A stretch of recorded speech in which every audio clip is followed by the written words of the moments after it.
Pero García Márquez tiene eso. Te agarra y te deja con una conjuntivitis increíble porque en 2 días te seca. Sí, pues. Terminas así y nunca te lo olvidas.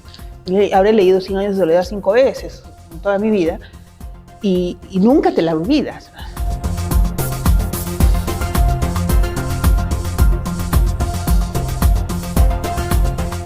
Buenos días a todos, a través de Ban Noticias, en este programa La Ciudad y los Libros, que pretende ser un espacio cultural, un espacio de apertura para conocer a los escritores, intelectuales, artistas que trascienden y han trascendido en Arequipa. En esta oportunidad tenemos a la destacada musicóloga, novelista, docente e investigadora Zoila Vega Salvatierra.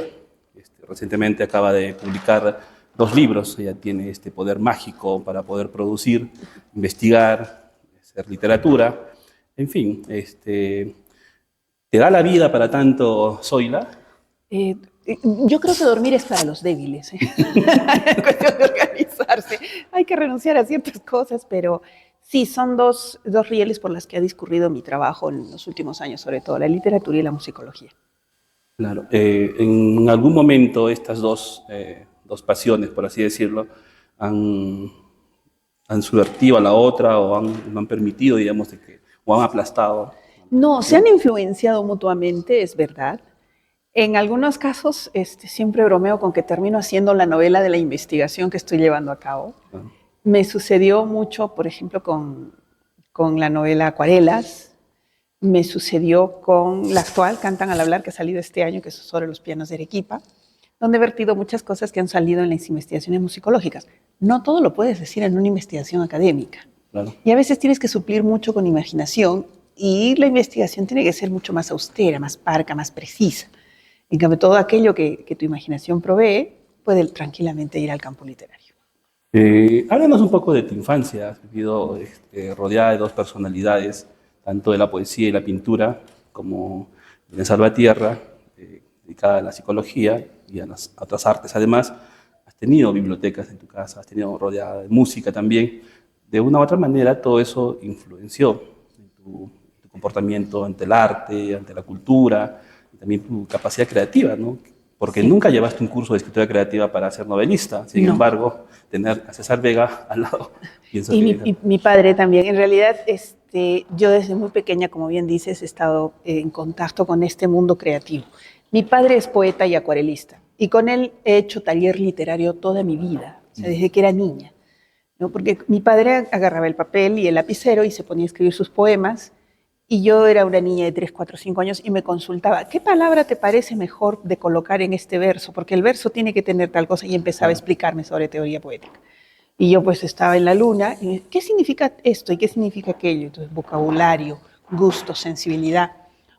Es un gran lector, lee todo el día. Entonces, mira, escucha este verso de Vallejo, escucha este verso de Rubén Darío. Entonces, indirectamente me leía y me hacía leer tanto poesía como literatura. Mi madre también era una persona muy observadora por su trabajo de psicología. Me hacía observar a las personas, cómo se comportan, cómo se sientan, cómo miran, cómo responden, qué hay detrás del comportamiento de las personas, y me enseñó que hay mucho más allá que es la superficie.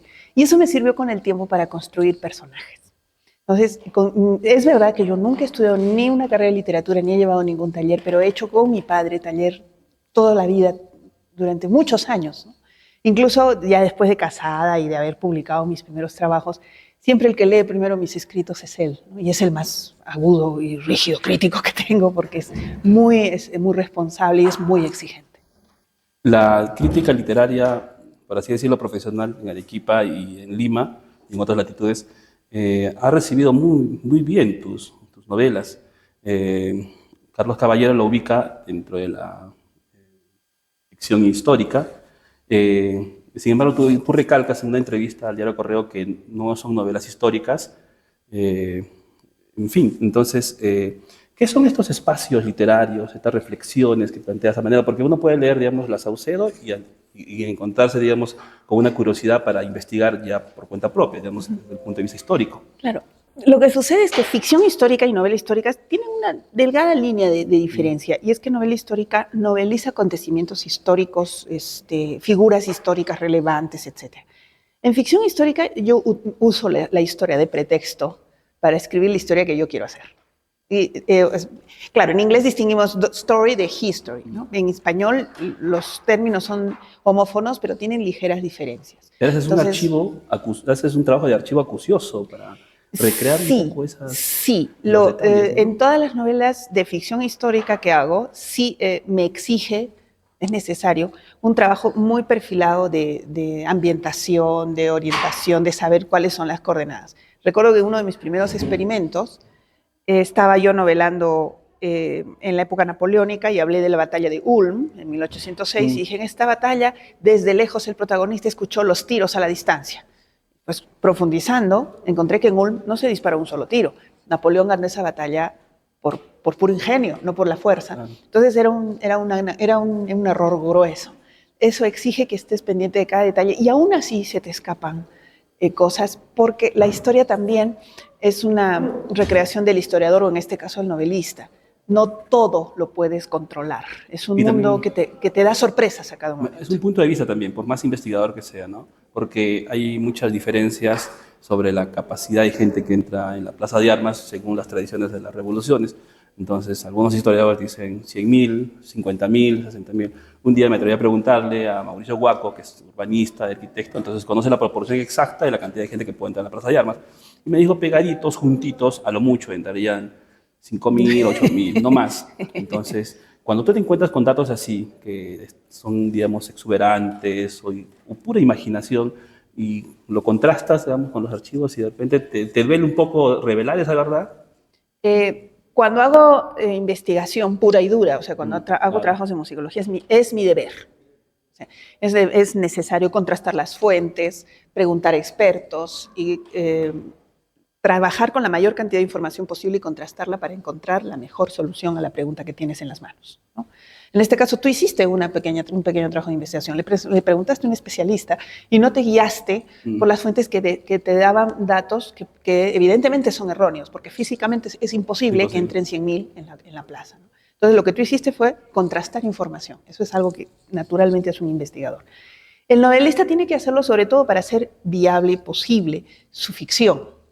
Y al primero que tienes que convencer es a ti mismo. O sea, si yo cuando leo lo que estoy escribiendo no me convenzo, tengo que dejarlo y volver a empezar muchas veces. Eso me pasó con Acuarelas, por ejemplo, que tiene como 5 inicios y me decidí al final por el que me pareció más plausible. Tus novelas están repletas de personajes femeninos, psicológicamente bien construidos. No se acerca, digamos, a la novela clásica, a la novela europea, de los grandes proyectos vitales, ¿no? Narrar, digamos, estos acontecimientos. Y quiero, digamos, agradecerte porque para mí leer La Saucedo me permitió sortear el COVID.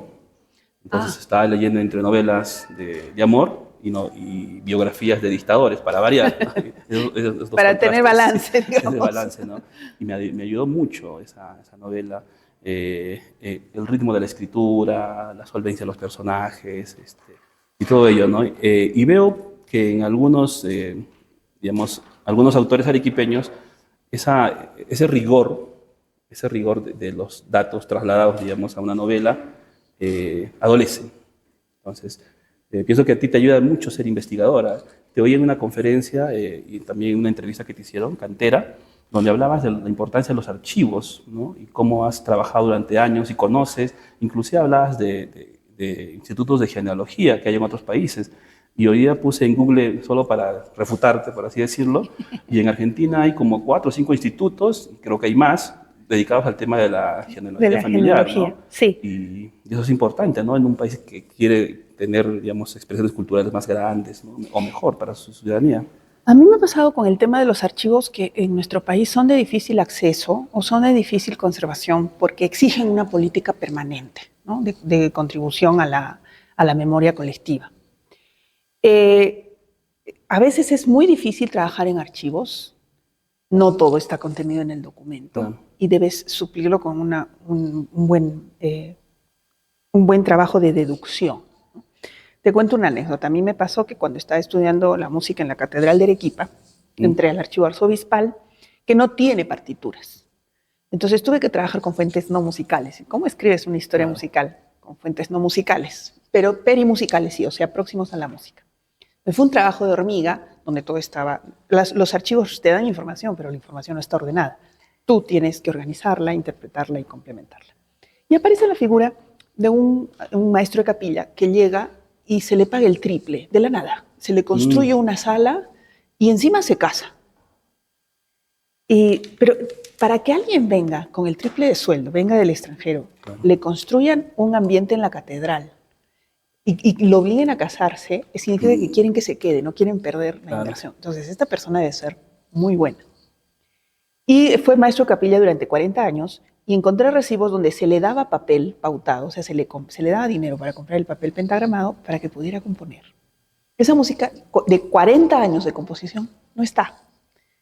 Pero esta persona era como una especie de incógnita. Publiqué el libro, salió todo muy bien, y algunos años después encontré su expediente de sacerdocio. Después de casarse, enviudó y se ordenó sacerdote. Y ahí estaba toda su vida. Venía desde Río de Janeiro, había estudiado en Buenos Aires, había estudiado en Córdoba, había pasado por Santiago de Chile, Callao. Es decir, se había pasado por toda Sudamérica hasta que finalmente lo trajeron para acá. Ese juego con los papeles, que a veces no encuentras lo que necesitas y creas personajes, yo le puse al artículo siluetas en la oscuridad, pero son personajes en la sombra, es maravilloso porque después puedes buscar más información, pero no siempre está a la mano. Tienes que buscar a veces en sitios insospechados. En mi caso se me ocurrió rebuscar en los documentos de sacerdotes. Pero esos casos son muy especiales y dan mucha alegría, pero no siempre sucede. Entonces, como investigador solamente puedes escribir en condicional. ¿De dónde vino este hombre? Pues posiblemente haya sido una persona de mucho poder musical, de mucha valía musical, profesional, por eso se le paga más y por eso estas evidencias nos indican esto. Más no puedes hacer. Pero en una novela, tú puedes inventarte la biografía que los papeles no te dan, moviéndote dentro de un marco lógico, ¿no? Entonces, por eso a veces le digo ficción histórica, porque me gusta crear personajes, no quiero decir marginales, pero de la microhistoria, ¿sí? De la cotidianeidad y ver cómo se enfrentan en ese universo alterno. Y lo haces sin querer pretender un discurso político, de cambio social, de paradigma de la novela comprometida con su tiempo. La verdad que no lo hago, pero terminan metiéndose en política los personajes ellos solos, porque hacen cada cosa que recuerdo mucho que mi padre me dijo una vez, cuando tú creas el personaje y lo creas bien, el personaje camina solo. Se independiza como un hijo y empieza a hacer lo que necesita hacer en las circunstancias en las que tú los has. ¿Nunca te han dicho que Las Saucedos puede ser un libro feminista? No lo sé. Yo empecé a leer y a profundizar sobre feminismos mucho después. Esa novela, Las Saucedos es una novela juvenil, pero el problema es que yo publico mucho después de que escribo. Es algo que siempre guardo mis novelas en un refrigerador especial. Entonces, esa novela es muy juvenil y todavía no estaba yo empapada, estaba, digamos, en otro momento, no estaba empapada ni de discursos feministas ni de nada de eso. Entonces, no hay un lineamiento filosófico dentro de las acciones de estas mujeres. Solamente las coloqué en un contexto específico y dije, lo que quiero es demostrar las distintas aristas de una rebelión que había sido incluso estudiada por historiadores como Galdós, ¿no? Entonces, sin embargo, el rol es eminentemente masculino en estos relatos históricos. Sin embargo, siempre las sociedades son mixtas. Entonces, todos sus componentes, todos sus miembros tienen un rol en revoluciones, destacadas, movimientos.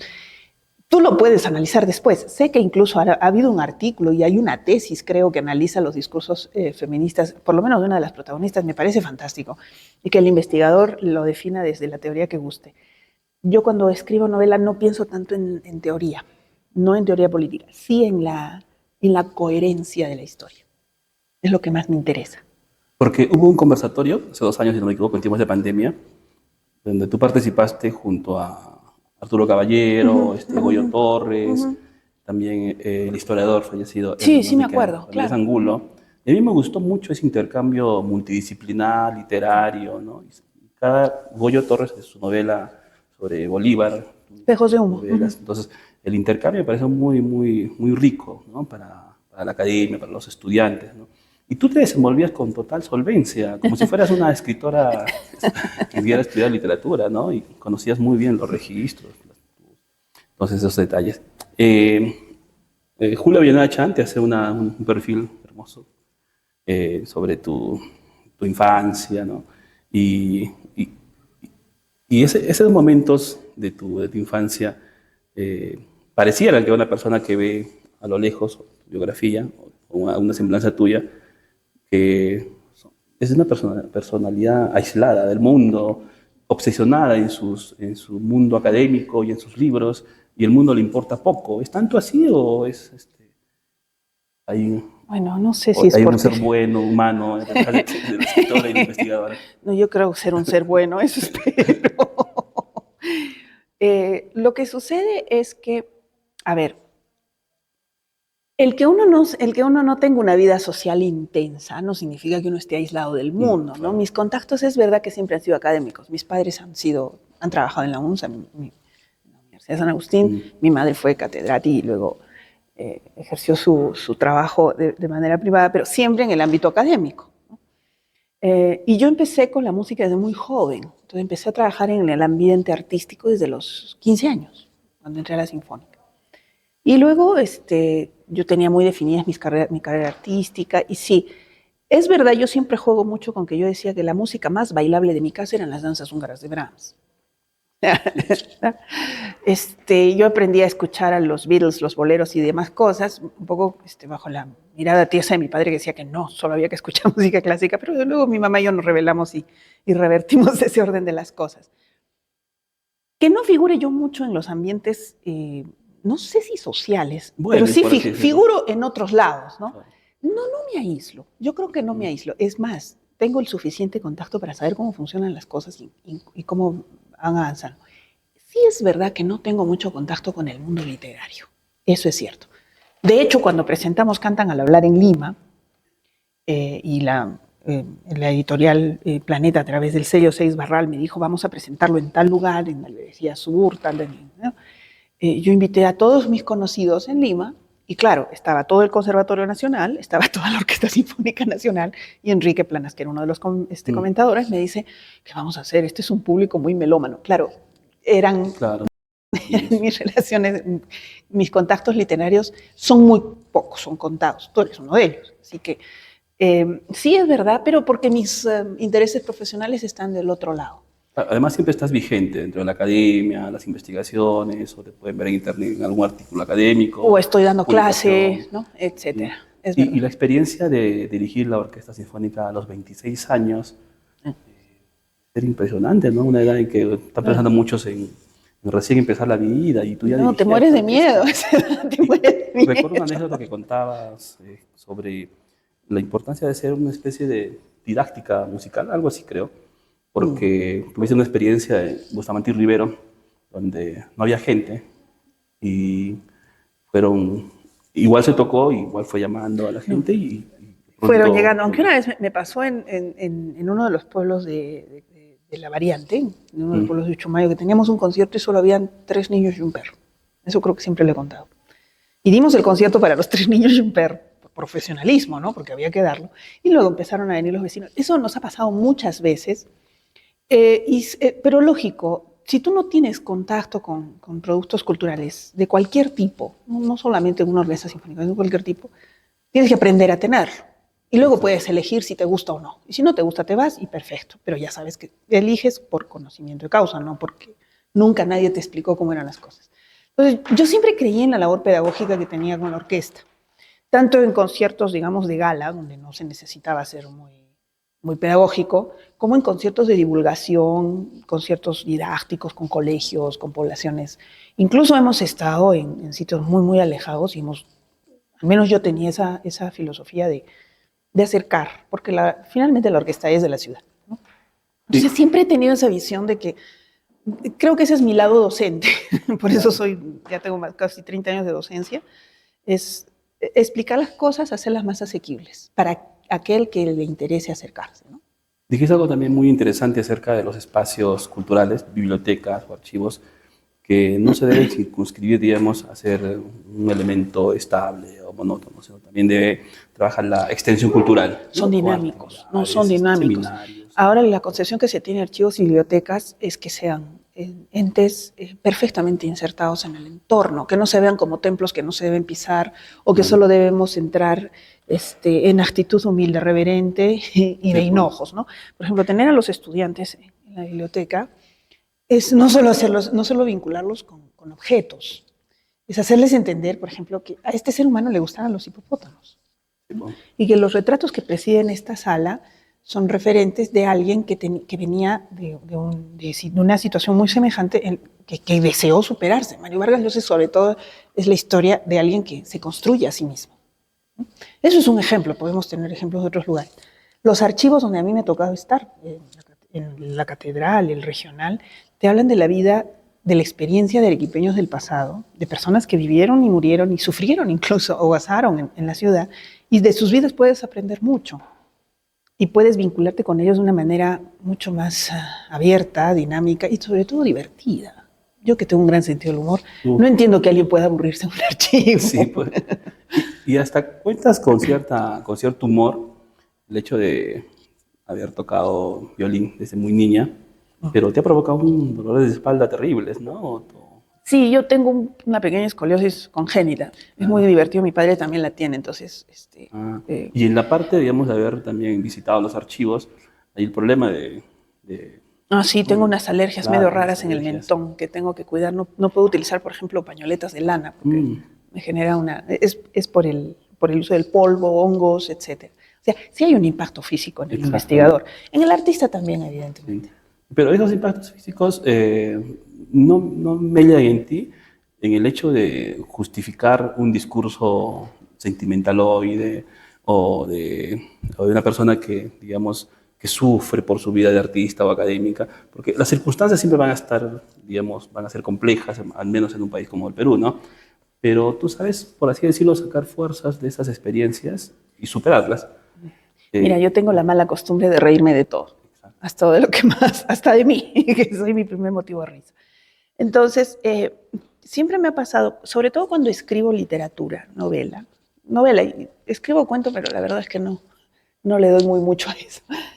Cuando escribo, desfogo, sí, por supuesto, todos hacemos catarsis cuando escribimos o tocamos, ¿no?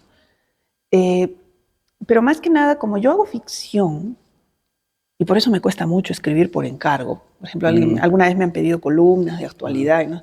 Ya siento que es una imposición, entonces ya siento que mi genius creativus está en conflicto con lo que se me pide. Un alegato contra el reggaetón.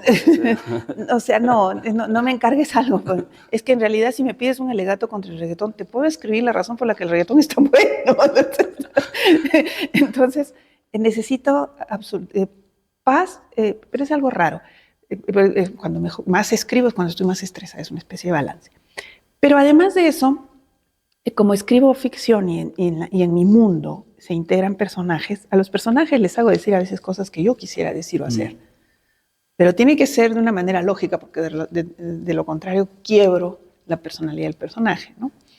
Por ejemplo, yo me encantan al hablar, yo me he divertido muchísimo, porque hay cosas donde sí soy yo la que está hablando, ¿no? Y meto un poco de salpimienta y digo cosas un poco subidas de tono. Por ejemplo, la anécdota del amante presidencial, que es absolutamente verdadera. La cuento con demasiada, quizás, frivolidad, pero es que así lo que quiero no es representar lo que yo opino, sino cómo fue tomado en su momento el asunto del amante presidencial. Claro. Y a veces también para los escritores, la mera realidad, comparado, digamos, a lo que tú tienes en tu cabeza que quieres ficcionar, no le es suficiente. No. Entonces tienes que agregarle detalles, cosas, ¿no?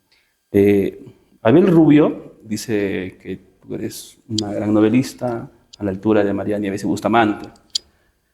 Entonces, discúlpame si en esta entrevista voy a halagarte demasiado, creo que te lo mereces. Pero Gracias. Yo también tengo esas consideraciones, ¿no? Es una escritora muy solvente, muy potente en ese sentido. Y yo quisiera saber cuáles son esas influencias, esos narradores, esos escritores que han marcado para ti algún tipo de estilo, forma. O quizás no necesariamente las influencias son también por el estilo, sino por la personalidad o por Sí. la fortaleza que a veces tiene un... Eh, recuerdo, bueno, mi padre tiene una fórmula que él aplica a la poesía y yo la aplico cuando leo novela. Y él dice que el primer verso de un poemario es muy importante porque te mete Bueno, en el libro, ¿no? Y el último también es importante porque lo cierro. lo cierra y te deja grabado en piedra en tu mente el contenido del poemario o del poema. Entonces, de lo contrario lo olvidas. Si es una trama, me ha pasado de todo. Puedo leer cosas muy abstrusas o muy, o tramas excelentes pero mal dispuestas. Entonces, 3 meses después, ¿de qué iba este libro? No me acuerdo. Es como una mala película, no te deja ninguna impresión. Entonces, lo que trato lo que yo busco en un novelista cuando leo la novela es eso, es que me atrape y me mete en su mundo, por la técnica que sea. Por ejemplo, alguien que hace eso, que yo he leído desde adolescente, niña, es Gabriel García Márquez. Y yo recuerdo que yo estaba en México, era una niña de 8 años, cuando él ganó el Nobel de la Paz, de literatura, perdón. Y yo no sabía lo que era el Nobel, y mi papá se sentó y me explicó, y se compró la edición del Nobel de 100 años de soledad. Entonces a mí me parecía que eran demasiadas letritas, y una niña. Por ahí empecé a leerlo y no terminaba, y me hice en mi cuaderno de borrador las líneas genealógicas de los José Arcadios. Creo que todos hemos hecho eso para no perdernos en el mare magnum de la familia. Pero García Márquez tiene eso. Te agarra y te deja con una conjuntivitis increíble, porque en 2 días te seca. Sí, pues. Terminas así y nunca te lo olvidas. Habré leído 100 años de soledad 5 veces en toda mi vida y nunca te la olvidas. Entonces, siempre busco eso. Por ejemplo, lo tiene Saramago. Orhan Pamuk lo tiene. Lo tienen los novelistas ingleses como Jane Austen. Lo tienen las Bronte. Lo tiene... hay un novelista albano que en este momento se me ha ido el nombre, que es el autor de Los tambores de la lluvia. Perdona, mi cabeza a veces. ¿Vargas Llosa te ha inspirado en algún momento? Vargas Llosa lo tiene, por ejemplo, en Pantaleón. Lo tiene con un poco más de frialdad en La fiesta del chivo, en La ciudad y los perros. Pero su ritmo es un poquito más pausado. Se detiene en el detalle. Gabriel García Márquez es fragoroso. Torrencial, ¿no? Borges también no te suelta, pero Borges es mucho más versallesco, mucho más sutil. Luego, Cortázar en sus cuentos cortos. Y así, o sea, hay novelistas y cuentistas, Guy de Maupassant, por ejemplo. Bueno. Balzac es mucho más lento, pero también te atrapa, ¿no? De las escritoras peruanas, Clorinda Mato, Mercedes Cabello Carbonera. Clorinda Mato. Clorinda Mato es ordenada. Y eso es algo que aprecio también en una novela, el orden. No necesariamente ser tan descriptivo como Tolstoy, ¿no? Tolstoy te puede hacer un capítulo de cómo tú cruzas el patio y llegas al otro patio, porque va describiendo cada ladrillo y cada astilla de la puerta, ¿no? Sí, claro. Y sin embargo también es bellísimo, porque en el momento en que se detiene a describir las astillas de la puerta, dice unas cosas, Tolstoy se mete en un universo increíble. Pero, o sea, Ana Karenina, Guerri Paz, los rusos en general son densos. Intensos, ¿no? Pasternak, ¿no? Psicológicos. Sí, Grossman, por ejemplo, sí. Pero son mundos, son diversas formas de contarte algo. La cuestión es que te atrapen. O sea, Tolstoy me atrapaba, como te digo, yo decía, bueno, pero ¿hasta qué hora llega hasta la puerta? Pues no, yo era adolescente y no llegaba la protagonista. 20 hojas y no llegaba a la puerta. Y no llegaba a la puerta, seguía en el vestidor probándose los encajes del sombrero, ¿no? Pero te está diciendo ahí un montón de cosas. Eso es lo que a mí me gusta de la novela. La novela experimental, siempre y cuando te agarre, ¿no? Te atrape. Eso tiene, por ejemplo, El espía del Inca. El espía del Inca, la forma como utiliza los diversos tipos de español, el hablado, el escrito, el notarial, es notable. Y la idea de organizarlo todo a través de un equipo, eso es original. Y a mí me gusta mucho la elegancia de los escritores ingleses, pero sobre todo Jane Austen. Qué bueno. ¿Has copiado alguna vez algún giro de alguno de esos autores, o alguna entrada? No. Borges decía que todos somos copistas, Es ¿no? posible que sí, pero una vez en una novela que todavía está inédita, yo no sabía qué hacer con el villano, no sabía cómo resolver. Y estaba yo así toda pensativa y mi mamá estaba friendo un huevo. Digo, ¿qué pasa? Me dice, es que no sé qué le hago a este villano. Mándalo a la hoguera, porque estaba friendo el huevo. Y terminó en la hoguera el villano. Entonces, tú puedes encontrar inspiración en cualquier cosa. Sí me parece haber, en alguna ocasión, en alguna novela, haber copiado el guiño este que hace Isabel Allende en La Casa de los Espíritus, con la prostituta que hacía. Entonces, lo gracioso fue que fue una evaluación paralela, porque yo leí después a Isabel Allende, después de lo que yo estaba haciendo, dije, ups, no. Esto va a sonar como que yo he tomado este detalle de Isabel Allende, aunque yo haya escrito esto primero sin saber que ella lo había hecho en su novela, ¿no? Que suele ocurrir también, ¿no? También coincidencias, ¿no? Yo necesitaba para un cuento un golpe. Y yo no lo podía producir, y lo intenté muchas veces. Necesitaba unas palabras que entren así, que provoquen al lector, que lo sacuda. Y la encontré en uno de los autores que he leído, pero no me gusta mucho, Faulkner. Pero sí en El Sonido y la Furia encontré ese golpe que estaba buscando. Así quiero hacer. Y lo hice, ¿no? Y quizás también esas coincidencias a veces cuando uno construye una historia, inconscientemente o conscientemente también lo puede hacer, ¿no? Y no tiene nada de raro ni de malo, porque tú entiendes qué es lo que necesitas. Al igual, lo que han escrito todos los escritores antes que nosotros son recursos que ellos ponen a nuestra disposición. Es como los compositores. Claro. Todo lo que ellos han compuesto se vuelve material de estudio en los conservatorios para los compositores de las nuevas generaciones, ¿no? Y hablando, digamos, de artes más elevadas o elevadas, la música en ti, ¿qué significa para ti? Uy, la música es matemática, la música es precisión, la música es orden, es muchas cosas. A veces me preguntan, ¿y qué escuchas en tu casa cuando te relajas? No escucho música. Soy muy bien, una chan grabadora. Porque es que yo trabajo escuchando música y me ha pasado muchas veces, esto es así, pero hacerla es diferente. O sea, cuando soy intérprete o soy directora de orquesta, eso es diferente. O sea, Claro. la construyes, pero ofreces tu versión de los hechos, porque de lo contrario, ¿para qué la haces? Mejor pon el cassette. Y entonces ahí tienes un amplio margen de acción, porque al interpretar te vuelves co-creador de lo que estás haciendo. No solo es el compositor te dejó una lista de directivas. Tú como intérprete tomas esas directivas y creas la música. Cuando dejas de tocar o dejas de dirigir, la música se acabó. La música no está en la partitura. La música existe en el momento que suena. Y en ese pequeño fragmento de tiempo, tú tienes que tomar un sinfín de decisiones para saber cómo debe sonar. Eso me fascina. La posibilidad de poder crear y recrear interpretaciones. Tú eliges cuáles son las decisiones que tomas y por lo tanto tú creas tu interpretación, pero esa libertad es tuya. ¿No llegas al límite del personaje de la película Whiplash, que es un director que le tira las sillas, las baquetas, todo, ¿no? Al pobre aprendiz que finalmente llega a ser un... No, soy docente de instrumento y he tenido una etapa en la que he pensado que el error es inadmisible. Pero como afortunadamente los años no pasan en vano y la vejez te enseña, te das cuenta que hasta el error, el aparente error o la falla técnica es lo que te hace único. Y también me he dado cuenta que no hace falta el terror, ni hacen falta las emociones negativas. El intérprete tiene que reflejar, es un profesional, es un actor. Tiene que reflejar, tiene que hacer creer al que esté escuchando una cierta cantidad de afectos, pero no necesita sentirlos él mismo. Existe, por ejemplo, la actuación del método, ¿no? Stanislavski, etcétera, que tú tienes que sentir ese dolor para que lo transmitas recién. Yo creo como Laurence Olivier cuando habló con Dusty Hoffman,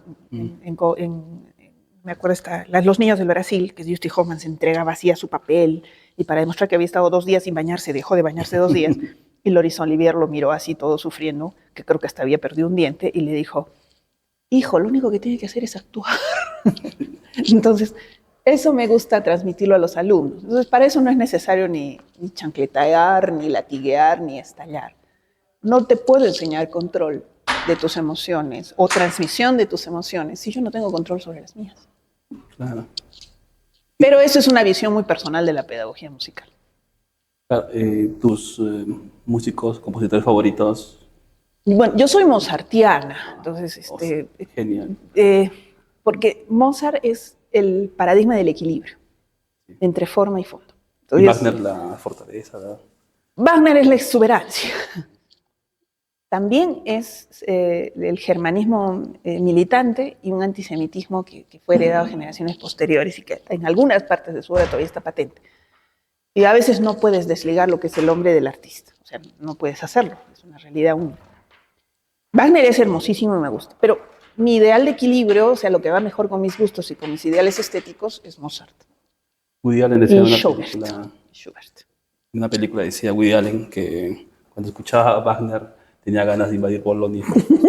Imaginaba la intensidad que le podía provocar Wagner, ¿no? Y creo que era muy, digamos, afín a la élite alemana, ¿no? Es que, bueno, claro, Wagner está en consonancia con un momento en que se produce, se necesita, mejor dicho, la unidad de la cultura germana. En esos momentos Alemania está dividida en muchos reinos. Entonces, cuando se consolida la unidad alemana, hay también un discurso nacionalista muy fuerte, que todos hablamos el habla alemana, esta es la lengua de Goethe, es la música de Wagner, por lo tanto, culturalmente todos somos uno y estamos llamados a conquistar el mundo. Ese nacionalismo, evidentemente, no solamente cuando un país ejerce un discurso nacionalista beligerante, los demás hacen lo mismo, que tienen que defenderse, ¿no? Y eso lleva a guerras mundiales y a lo que sabemos. Pero corresponde a un contexto cultural específico. O sea, Wagner es la encarnación de un espíritu alemán que necesita saberse unido. Y no se le puede entender fuera de ese contexto. Claro. Y ya que hablamos de nacionalismos, ¿estás al tanto de este debate, bueno, que siempre se repite en los meses de agosto, del lío, de la pampeña, de las hayas, las morenadas, y salen a regañadientes, ¿no? A insultarse y explora, digamos, un nivel de discusión bajísimo y además de exclusión y racismo. Veía en ti que no tenías este problema en la apreciación de todo tipo de géneros de música para que las personas, digamos, puedan apreciar y sentir y tener una amplitud. Hay una canción, una melodía de Beethoven, si no me equivoco, que la cantan Los Destellos, si no me equivoco, igual. Yo aprendí a conocer mejor y a admirar mucho mejor a Mario Cabañaro, no escuchando su música directamente aquí en el Perú, sino a través de una película de Almodóvar, ¿ya? Y me gustó la forma en que cantaba Manzanita, ¿no? Cómo la entonaba y con el ritmo flamenco, ¿no? Flamenca, que me pareció impresionante. Y a raíz de me enfrasqué en conocer todo lo que podía de Mario Cabañaro. Entonces, pienso que a veces esa apertura ayuda a conocer mucho más mundos, resolver estos misterios, ¿no? Y saber apreciar mejor todo lo que tenemos en nuestro entorno, ¿no? A ver, lo que pasa es que no hay mala música, en eso tenía razón Cervantes.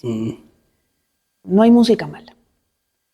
Lo malo es cuando usas la música para separar, para dividir y para despreciar. Claro. Entonces, eso es un mal uso de la música. Se puede usar mal otras artes también, obviamente. Yo estos debates, yo incluso trato de cerrar el Facebook esos días porque es cruel, es inhumano, es injusto lo que se dice, lo que se hace, pero también creo que estamos enfrentando dos identidades, o al menos es lo que a veces pienso, cuando en realidad en Arequipa hay muchas identidades más. Es una múltiple identidad las que están siendo invisibilizadas, marginalizadas y silenciadas. Y además, como soy musicóloga histórica, y mi trabajo sobre todo es del siglo XIX-XVIII, yo veo que las tradiciones de hoy, hace 200 años no existían. Los bailes, canciones de hoy, hace 200 años existían. Hace 200 años existían otras canciones, ya existían otros discursos identitarios que ahora nos serían absolutamente distintos, nos serían ajenos. Y eso es parte de lo que estudio en el libro del Yarabí. Entonces, el Yarabí,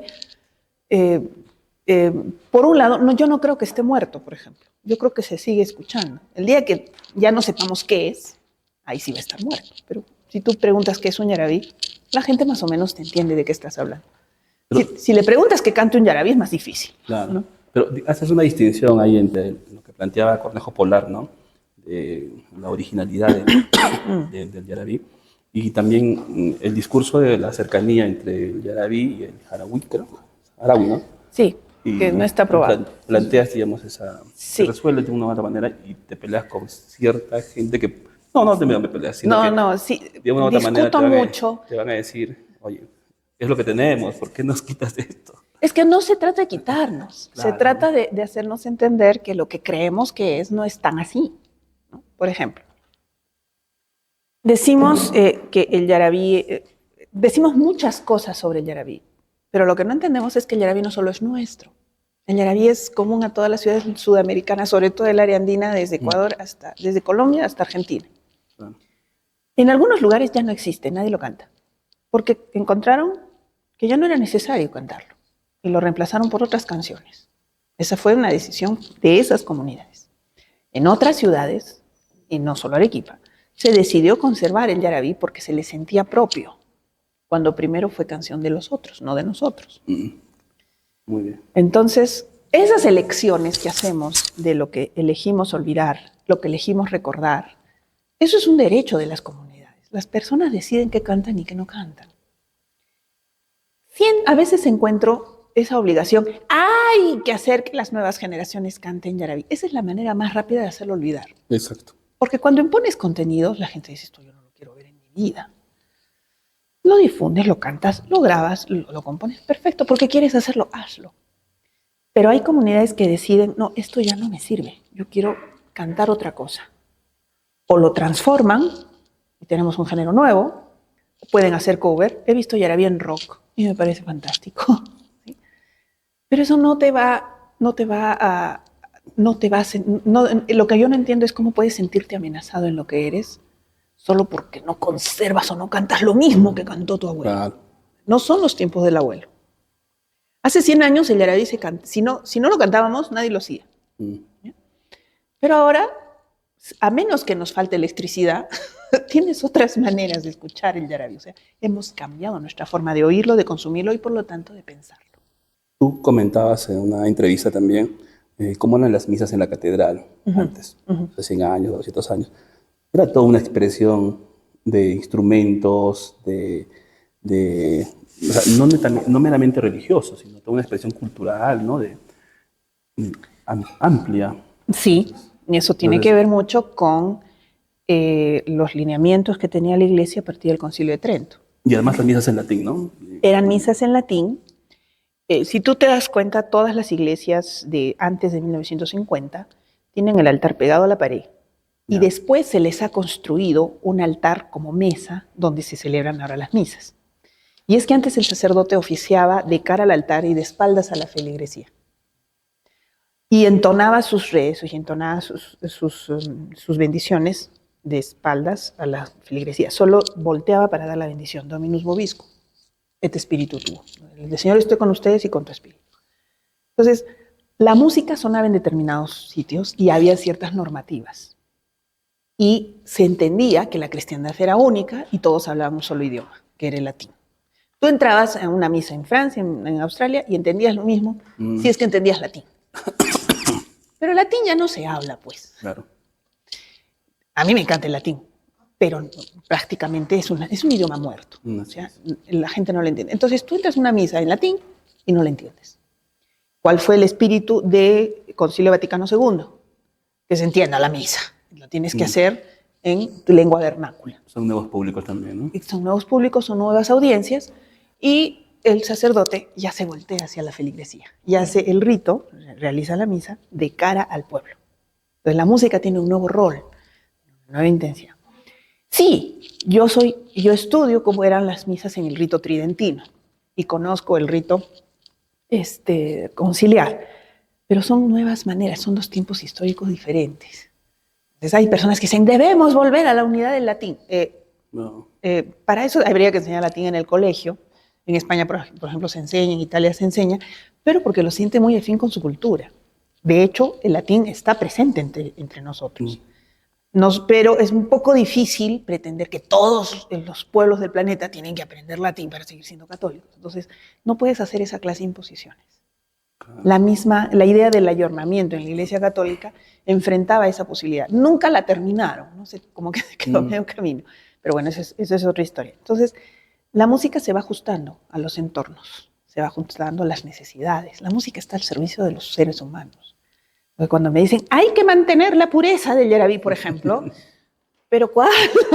La del yarabí de 1700, la del 1800, la del 1900, o la que está grabada en los discos que estamos acostumbrados a escuchar. Así es. Bien, muchas gracias a los amigos de Ban Noticias, a este su primer programa, La Ciudad y los Libros. Conversamos con la destacada escritora Zoila Vega Salvatierra, quien también estará presente en la Feria Internacional del Libro, ¿no? Presentando su libro Cantan al hablar. Cantan al hablar. Estará presentando Jorge Bedrega Lavera, si no me equivoco. Y Omar Ceballos. Y Omar Ceballos. Bueno, muchas gracias hoy. A ti, Carlos, por la entrevista.